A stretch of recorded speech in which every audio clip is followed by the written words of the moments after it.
শীতকালীন যে সবজিগুলো এগুলো 12 মাস পাওয়া গেলেও শীতকালে এগুলো খেতে যে একটা মজা সেটা কিন্তু অন্য সিজনে পাওয়া যায় না।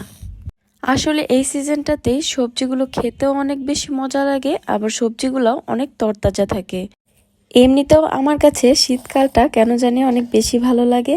আসসালামু আলাইকুম এভরিওয়ান, কেমন আছেন সবাই? আজকে প্রায় অনেক দিন পর আমার শাশুড়ির ছাদ বাগানে আসলাম, তাই ভাবলাম এখন ছাদে কি কি সবজি আছে তারও একটা ভিডিও আপনাদের সাথে শেয়ার করে নেই। এই যে এই পাশটা থেকে গাছগুলো কিন্তু অনেক সুন্দরভাবেই দেখা যাচ্ছে। এখানে কিন্তু আগে অনেক ধরনের সবজি ছিল। এই টবগুলোতে আগে বরবটি ছিল, এগুলো উঠিয়ে এখন সিম গাছ লাগিয়েছে। কারণ এখন যেহেতু সিমের সিজন চলছে, প্রায় সব সবজির সাথে কিন্তু সিম দিয়ে খাওয়া যায়। যেমন ফুলকপির সাথে কিন্তু সিম দিয়ে, আলু দিয়ে, মাছ দিয়ে রান্না করলে খুব মজা হয় খাইতে। গত পরশুদিন আবার এদিকে কিছু লাউ গাছও লাগিয়েছে। আর এই দিকের সিম গাছগুলোতে কিন্তু সিমের ফুলও চলে এসেছে। ফুলগুলো দেখতে কত সুন্দর লাগছে, তাই না? এই কর্নারটায় একটা পেঁপে গাছ আছে, আর এই একটা পেঁপে গাছে শুধুমাত্র একটা পেঁপেই আছে, আর একটা পাতাও নেই। শুনেছি গতকালকে এই টবগুলোর মধ্যে ধনিয়া বীজ রোপণ করেছে। গাছ এখন অবশ্য জ্বালায়নি, কিন্তু কিছুদিনের মধ্যেই গাছ উঠে যাবে।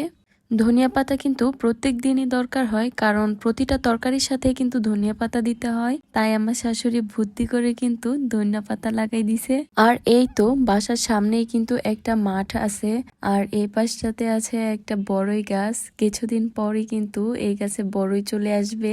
খুব মজা করে কিন্তু এই গাছের বড়িগুলো আমরা খাই।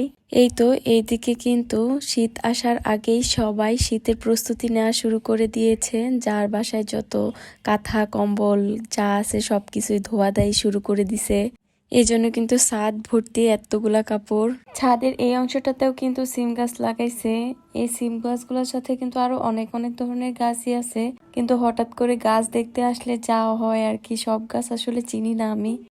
আর প্রতিদিন বিকাল বেলায় কিন্তু আমার শাশুড়ি এই সবগুলা গাছের মধ্যে পানি দেয়। আসলে উনি কিছুদিনের জন্য বেড়াইতে গেছে, আর এই জন্যই মূলত আমি গাছগুলোতে পানি দিতে আসছি। এতক্ষণে মোটামুটি প্রায় সবগুলো গাছে পানি দেওয়া হয়ে গিয়েছে। এ পাশের গাছগুলোতেও পানি দিয়েছি, এই ধনিয়া গাছগুলোতেও পানি দিলাম।